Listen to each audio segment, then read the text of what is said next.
안녕하세요. 구티비 시청자 여러분. 저는 인천 논현동의 충원교회 김미숙 목사입니다. 오늘 제목이요. 안에 있느냐 밖에 있느냐입니다. 에베소서 1장 5절을 보면 그 기쁘신 뜻대로 우리를 예정하사 예수 그리스도로 말미암아 자기의 아들들이 되게 하셨으니, 아들은 하나님 나라의 유업자이며 상속자를 말합니다.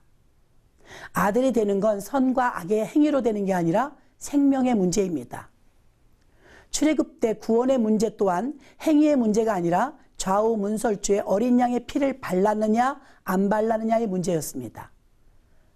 그 피를 바른 안에 있으면 구원을 받았고 피 밖에 있으면 심판을 받았습니다. 노아 홍수 때에도 노아의 방주 안에 있으면 구원을 받았고 방주 밖에 있는 사람들은 모두 심판을 받았습니다. 지금도 예수 안에 있으면 구원을 받고 예수 밖에 있으면 심판을 받습니다. 누가복음 15장에 돌아온 탕자의 이야기는 아버지께 유산을 미리 상속받아 먼 나라에 간 작은 아들이 허랑방탕하여 재산을 다 허비하고 흉년까지 들어 돼지를 치다 돼지가 먹는 쥐염 열매로 끼니를 때우는데 그마저도 여의치 않아 스스로 후회하고 아버지의 집에 풍족한 일꾼들을 생각하며 품꾼의 하나로라도 써달라고 돌아오고자 합니다. 그가 고향으로 돌아올 때 아버지는 아들이 돌아올 줄 알고 아직 상고가 먼데 나와서 아들을 매일 기다리고 있었습니다. 탕자는 그저 아버지 집으로 돌아왔을 뿐입니다. 큰 일을 하거나 죄의 대가를 지불하지도 않았습니다. 품꾼처럼 일하지도 않았습니다.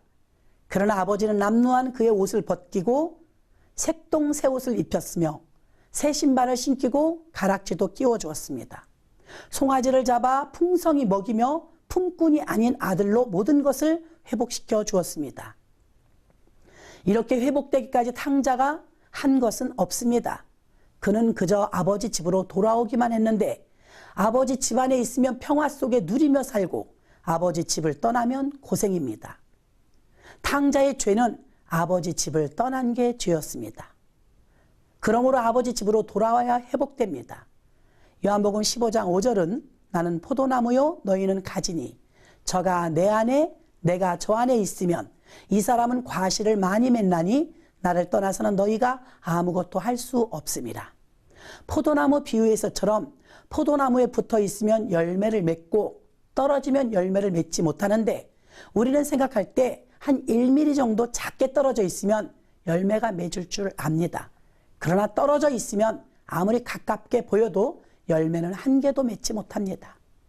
포도나무 뿌리로부터 자양분을 공급받아야 하기 때문입니다. 우리는 예수님께 붙어 있어서 예수님의 자양분으로 살아야 합니다. 나는 예수 안에 있느냐 밖에 있느냐의 차이에 대해서 생명을 얻기도 하고 심판을 받기도 할 수 있습니다. 저희 교회가 재개발될 때 우리 동네에는 외국인 근로자들이 많이 살았습니다. 그러나 우리 국법의 제도권 안에 살고 있었던 한국 사람들은 제도권 밖에 살고 있었던 외국인들과 보상이 많은 차이가 있었습니다. 제도권 밖에 있는 사람들은 보상에서 제외가 되었고 내국인들에게는 보상이 대상이 되었습니다. 바로 제도권 안에 있었기 때문에 가능한 일이었습니다. 베드로는 주님과 함께 있을 때 주여 나를 떠나소서 나는 죄인이로소이다 라고 회개하게 되었습니다. 바울은 다메섹으로 가는 길에서 환한 빛에 둘러 있을 때, 빛 안에 있을 때 주여 뉘시오니까 하며 그의 삶이 변화되었습니다. 빛 안에 있을 때 바울은 변화되었고 예수 안에 있을 때 바로 베드로도 수제자가 되었습니다. 구티브 시청자 여러분, 죄인들에게 필요한 건 은혜의 복음입니다.